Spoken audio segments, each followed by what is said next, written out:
Yes, here we are. Hi. My name is Andi Weis. I'm the user experience and web design lead of the University of Melbourne and also founder of the first open device lab in Melbourne. I can't make enough advertising for that, so if you have to test stuff on old devices, shoot me an email and test your websites, please. Today I want to talk about SVG icons and how we use them. That's pretty unclever because I can't read my notes like that. Sorry. So this basically will be a bit of a teaser because I could talk for like 2 hours about SVG as icons or how to use SVG, why it is so cool. But instead of that, I just give you a bit of a teaser and hope for a couple of questions and maybe afterwards over a beer as well. So it's called the new old kid on the block because actually it is. So SVG has been around since 1989 or something, 98, 89 would be a bit too early. But we really couldn't use it because you needed browser plugins and stuff like that, and it was not really feasible in any web project. But now the situation has changed a bit. So from IE9, including IE9 and upwards, from Android 3 and upwards, we can use SVG. It's widely supported. It's actually Filament Group did an article on that, and they did a study that SVG is more supported than icon fonts, which is kind of interesting. But I don't want to get down to the comparison of icon fonts versus SVG. There is heaps of material out there. If you're interested, just Google for it. You will stumble across Chris Coyer's website, who is kind of the master of SVG. He knows literally everything about this. And he has a good points for and against. But of course, I have to a bit punch the icon fonts just to give you an idea why it is cooler. So, so this is an SVG. Call it icon. It is an icon. I stole that from another website where I actually have forgotten the name, but this guy did a pretty awesome job on CodePen just to play around with animated stuff.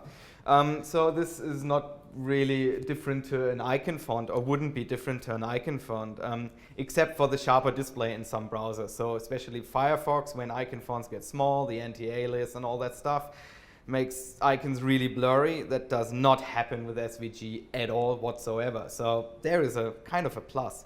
And then show me how to do this with an icon font. You can, technically, because you could use layers, but that's quite a mess in code. Seriously, I've tried it. And then show me how to do this with icon fonts. This is kind of, I wouldn't know how to do it. Possibly there is some nerd out there who can with layers and heaps of stuff, but then you have like half of a HTML document just with empty spaces. So yeah, and the interesting part is this is all CSS and no JavaScript. So this whole animation, everything, there was no JavaScript involved whatsoever. This is the cool thing about SVG, and it works in every browser that supports animation, so it goes quite deep. So the question is, how would we go about it? So I took this as an example, just the map icon, everybody's used it, the location icon. How do we get the same convenience using SVG icons as with an icon font? So I think the first thing is we should start with what options we have to include an SVG in our HTML. And the first thing that comes to mind is the image standard default source thing. I mean, we all know this is not really feasible in an icon system because you have thousands of files, and if you need 5 icons, and even if it's 3 times the same icon, you have to use this image. So you have kind of an inconvenient way of downloading lots of resources and stuff like that. So that's not really the way to go. You can do it like this. This comes close to an icon font, how icon fonts work. The problem with this, however, is that you can't style the SVG with CSS anymore. So this is kind of out of the picture. We can push it around and give it maybe a width, but that's kind of it. We can't color it. We can't do the cool things I show you later. So that's another option as well, which, do I have to explain why not? Let's go with this. This is actually how the SVG looks. This is inline code. SVG basically is kind of the same as HTML. It's technically not, but it's you know what I mean. So it is readable. You have your paths. By the way, you can generate SVG with Sketch or Illustrator or whatever, and they will all output this code. They will all do something like that. Again, like with the image tag, this does not look feasible throughout an icon system with, like, I don't know, 20 to 40 icons. This becomes quite a lot if you have like the search icons 5 times in your page, or the map icon where you have possibly a map with lots of map icons, and so this becomes quite lengthy. But symbol to the rescue. There is one tag, and I actually discovered this 1.5 years ago on Chris Coyer's website, just to make another ad. And this is what we actually, so this is the way we use it in the web design system of the university as well. So this is in production. And this works, and we support basically every browser in the world. Yes, even really old, crappy browsers, but we progressively enhance. So we go kind of the opposite way as to Guillaume. We don't gracefully degrade. We just work our way up. So we don't actually have icons without labels and stuff like that. So as soon as a browser can display an SVG, it will display the SVG. And if not, it's not bad in any way because we have a label sitting there, so you just don't have the pretty picture. So what does symbol do? This is the SVG with our map icon. And it looks a bit complicated. I get this. And yes, you are right. It looks a bit too much, but I give you a couple of ideas how you can bring this down. The good thing is you can actually access nearly everything via CSS. It's not as flexible as using it completely inline because there will be a shadow DOM generated and stuff like that. So I will explain in the next slide what that is. But the good thing with this is, as you can see, we have a view box. I don't go too deep what a view box is, but it's basically telling the browser where to set this path or the paths that are in line according to the canvas of the SVG. And this becomes quite tricky if you have different sizes and stuff like that. The good thing is you can define it in symbol and forget about it forever. The next thing is ARIA labeled by. And I put this in just for the sake of completion because theoretically you should only be able to write this title tag and then it would be accessible. It is not. We tried it, so a couple of screen readers can't do it. But if you define it like that, so you have the area labeled by and you just refer to the title ID, then you have this, you have an icon that's 100% accessible in every screen reader. So all the stuff that happens with icon fonts, and I tried it once to make an icon font accessible, an icon system with a font. I tell you, I wanted to throw my computer out of the window a couple of times, and in the end I just failed. It is nearly impossible. It is doable, but it is gigantic. And we, especially the university, we have to be fully accessible basically by law. And even if you don't have to, you should try to make your websites accessible because there are just blind people out there and people who can't access everything. So, and you're done with that. You don't have to do anything more. That's the beauty of it. And then we have the two paths, as you can see, and that's it. The SVG has a class hidden because it won't be shown on the page. You include this SVG somewhere on the page, can be the footer, wherever, and you hide it. And you don't care about it because you're using the tag, the icon itself by doing this at the point of the place in your document wherever you want to show it. So this is the use tag, and the use tag in conjunction with the symbol is just gigantic because you don't have to write the code everywhere. So if you have more icons, just to show you, so you would expand this main SVG that is on the bottom of your page or wherever, you would expand it by symbol. That gives you full control over every icon you are using, and you address them like this, wherever you want in your document. So as soon as you want to have an icon, you address it by that. And yes, this looks really complicated, and that's a lot of inline code. For it is way more accessible, it is readable, and if you use an icon, why would you want to hide it with a before and after and all this? I mean, this is an image, so you should show this image. And because we know it's accessible, no problem for screen readers or browsers who can't show it. So that is easy. And what we've done, we've taken it a step further in our design system. So we basically rewrite data dash icon equals, I don't know, mail. And we just have a little JavaScript running that rewrites these things and inserts exactly that. So even if you then code this stuff, you don't really have more problems with it. You just write an attribute or whatever. Whatever is your preferred way. And this is how it looks in multiple use. And now, yeah, the MelbCSS. So finally, I'm talking about CSS a bit. What you can do with it. So how would I address this? So the SVG path, the first CSS rule is actually quite important, and this is what I meant with the shadow DOM, because we use the use tag, which basically generates a second shadow DOM, which we can't fully access in CSS. That is the only caveat and everything. We have to inherit everything from its parent, but then we can override it with, for instance, the fill color. And yes, I hear you saying, well, I can color icon fonts as well. But please answer me that question. Can you do this with an icon font? This is exactly the same symbol. I haven't changed, the SVG is not changed there. The only thing I've changed is that I set the fill to transparent and the stroke to white. And I could even influence the stroke width and stuff like that. And this brings us to quite funky use cases actually with icons. So imagine I use that code from before and I just say, yeah, when I hover, I have a fill and no stroke, and you might want to scale it.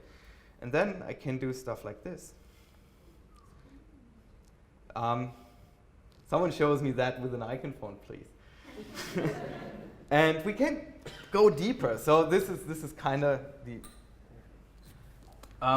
the most complex thing I've came up with SVG stuff for today. You can go really, really crazy with it. But this dash array might be interesting for you all. So dash array and dash offset, what's that? So you know dash lines, dashed out lines. And a dash array basically says how long is one dash and how long is the space in between. So we set it to 100 pixel, which is fairly huge. So we have long dashes and long spaces in between the dashes. What this does is that I kind of roughly took the diameter, no, not the diameter, the outline of the length of the outline of the SVG to get it completely covered with one dash.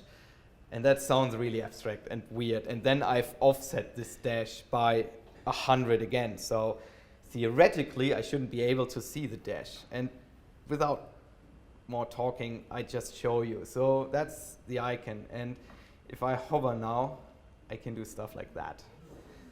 So I can outline.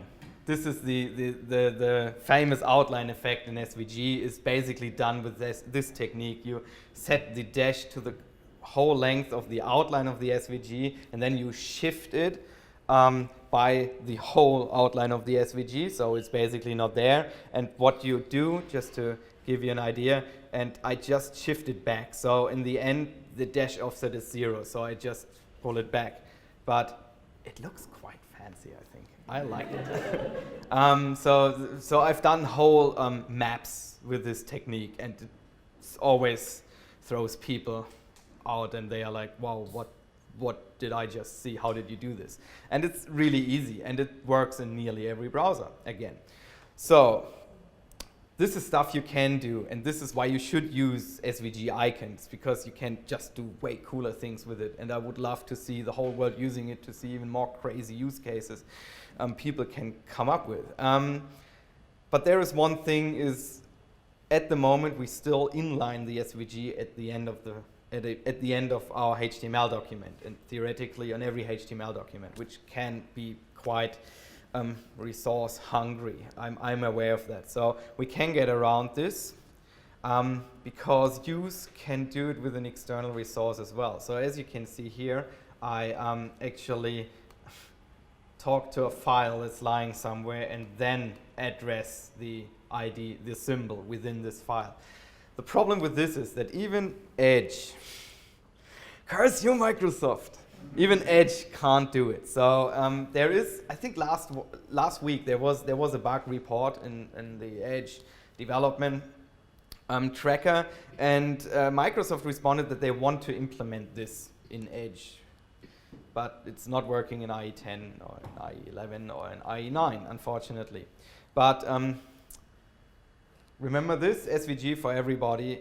Please just make a photo or whatever.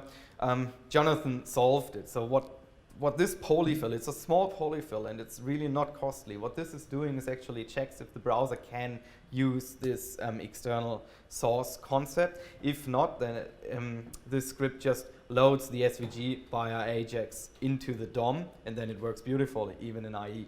That means that we can use it now here instantly. SVG is here. You should give it a thought at least. You should read a bit more about why SVG as icons is a bit superior than icon fonts. And you can, yeah, with a small polyfill, you can use it right now. And then you have the full browser caching as well. So you don't lose all this speed and all that stuff because you have to load it once. And I like SVG files as well better than icon fonts, because in icon fonts, if you use Font Awesome or whatever, this is a huge icon file with thousands of icons where you probably use like 4 in your document or 5. So why are you loading all the other ones? And this is a burden for your user. This is what attacks you impose on your user, basically, just for your convenience. So we should try to make it better. And one last tool I want to recommend is this SVG Sprite. That's actually written by my ex-boss, which is quite cool. I didn't know about that. I found out, I think, 2 weeks ago that he has written this. And this is a Node module where you can just throw a folder of SVGs at, and you can even, it's highly configurable in any way, where you in the end get one SVG sprite output, basically. So this thing can pack you together out of thousands of SVGs, can pack you together this one SVG with lots of symbols in it. This can pack you thousands of other methods. There are, I think, around 10 or 8 or 10 methods out there how to use SVG as icons. For me, the most feasible and easiest way was to use this as a symbol, but everybody should have a look and decide what's the best for them. And on that note, I want to quickly end because I hope there are a couple of questions I can answer, because yeah, I couldn't just talk about everything that's possible. So thank you. Honestly, that's the guesswork. So if you want to do it right with really complex SVGs, you've seen maybe the PS4 and Xbox review. That's where it became a bit more famous. This is a small JavaScript because you can actually measure the length of an outline in an SVG, and that's what this JavaScript is doing. It just gives you the number back. So for the important stuff, I use JavaScript. So if you, it's not guesswork. In this case, it was guesswork, the length of the outline. Okay, thanks. Yes, so the university design system is using Webpack. This is a living style guide, component-based, all the fancy stuff that Envato is doing as well. And yeah, it works beautifully. No problem there. That is a mean question because SVG loses. SVG is, or after a certain stage, bigger. But if you gzip and do all that stuff, it's not that much actually, and you load it only once. And normally, that's what my experience is, that most of the time it was smaller because I used less icons, not because I'm a lazy designer. It is just you kind of find out I don't need 2,000 icons. I don't need those 700 glyphs that are in that font. I only need 10. And that's the point where you get fairly close, yes.